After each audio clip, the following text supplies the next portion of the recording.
যখন গিনি গণেশকে উস্কাতে থাকে আর বলে যে তুমি ওই অগ্নিজিৎ মুখার্জি আর গীতা এলএলবিকে হারিয়ে এই কেসটা জিতে দেখিয়ে দাও যে তুমি এই শহরের সবথেকে বড় উকিল, ঠিক তখনই গীতা এসে তালি বাজাতে শুরু করে আর বলে যে দেরিতে হলেও আমি জানতে পেরেছি তুই কি করার চেষ্টা করছিস। তারপর গীতা গণেশকে জিজ্ঞেস করে যে গণেশ গিনির কথায় কেন এসব কোট আর জামা কাপড় পরেছে। গিনি বলে আমার বাবা এবার নিজের মতো করে বাঁচবে, তুই তো পায়ের উপর পা চাপিয়ে মুখার্জি বাড়িতে সুখের জীবন ভোগ করছিস, কোনোদিনও বাবার কথা ভেবেছিস? কিন্তু আমি বাবার জন্য ভেবেছি। অগ্নিজিৎ গিনিকে বলে যে গীতা কেমন সেটা সবাই ভালো করে জানে, আর গণেশকে বলে যে আপনার মেয়ে গিনি নিজের স্বার্থের জন্য আপনাকে ব্যবহার করছে, আপনি একটু বোঝার চেষ্টা করুন। তখনই গিনি অগ্নিজিৎকে বলে যে আপনারা নিজেরা বড় বড় কেস লড়ে নিজেদের নাম বানাচ্ছেন, আর আমার বাবা কেন নিচে থাকবে? আমার বাবাও বড় বড় কেস লড়ে নিজের নাম অর্জন করবেন। এবার আপনারা এখান থেকে চলে যান।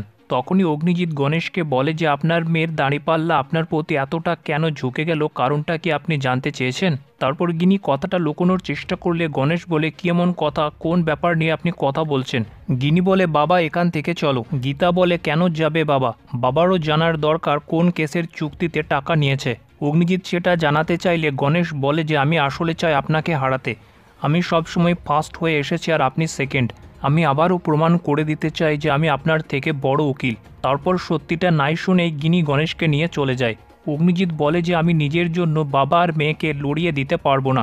গীতা বলে যা হয়ে যাবে হয়ে যাক, কিন্তু আমি আইনের পথ ছাড়বো না, তাতে সামনে গণেশ গাঙ্গুলিই হোক না কেন। অন্যদিকে বাড়ির মধ্যে অম্লান আর মেহেকের মধ্যে দেখা দিয়েছে নোকঝোঁক। দুজনেই ঠিক শাশুড়ি আর বউয়ের মতো ঝগড়া করতে শুরু করেছে। যেখানে অম্লান যাই বলে না কেন, মেহেক সেটার কাউন্টার জবাব দিতে শুরু করেছে অম্লানকে, আর বলে যে আপনি এই টাকাটা নিয়ে কাল থেকে চায়ের দোকানে চা খেয়ে আসবেন, এত কাজের মাঝে আপনার জন্য চা বানাতে পারবো না। সাথে মেহেক বলে যে আপনি যতই চেষ্টা করুন আমি এই বাড়ি থেকে যাব না, আর আপনার নাকের ডগায় বসে থাকবো। অম্লান বলে তুমি আমাকে শাসন করছো? মেহেক বলে করব, 100 বার শাসন করব।